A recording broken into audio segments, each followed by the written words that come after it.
욥은 자신의 잃어버린 이 과거의 행복을 정말 간절히 되찾고 싶었어요.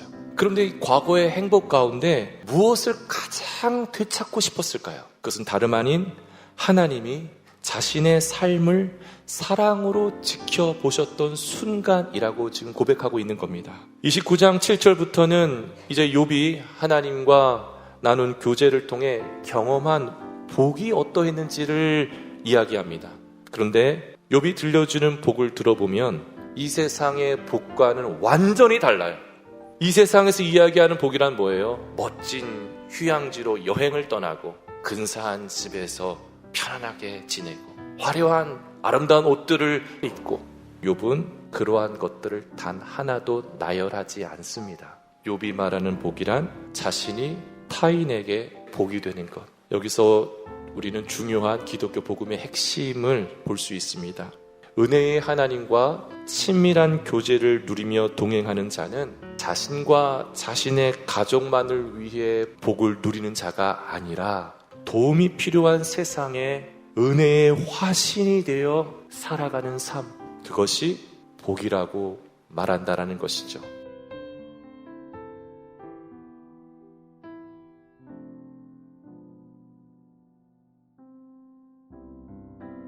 우리는 2주 전 욥기 23장에서 욥을 향한 하나님의 침묵은 하나님의 고통을 의미한다라고 살펴보았어요. 그런데 여기 욥기 30장 20절에 나오는 하나님의 침묵은 다른 차원의 의미다라는 것. 그럼 어떤 차원의 의미냐라는 거예요. 나의 고난에 하나님을 향하여 간절히 부르짖음에도 하나님이 침묵하신다면 거기엔 하나님이 허락하신 필연적인 뜻이 있다는 것입니다. 때로 고통 중에 하나님을 향한 간절한 부르짖음과 갈망이 있음에도 불구하고 하나님의 침묵이 지속된다면 그것은 고난을 통해 하나님이 목적하신 일이 있다라는 거예요. 그런데 그 하나님이 목적하신 그 일이 성취될 때까지 하나님은 침묵하신다라는 거예요. 우리들 가운데 지금 현재가 너무나 고통스러워 돌아가고 싶은 분들이 있는지 모르겠어요. 응답되지 않고 침묵하시는 하나님으로 인해 점점 지쳐가는 분들 있는지 모르겠어요.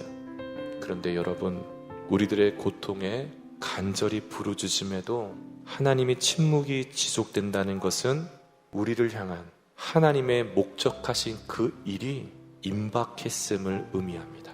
하나님의 침묵은 나 홀로의 순간이 아니에요. 하나님께서 침묵 속에서도 나를 도우시고 내게 힘을 주고 계시는 하나님의 시간임을 여러분 잊지 마시기를 축복합니다.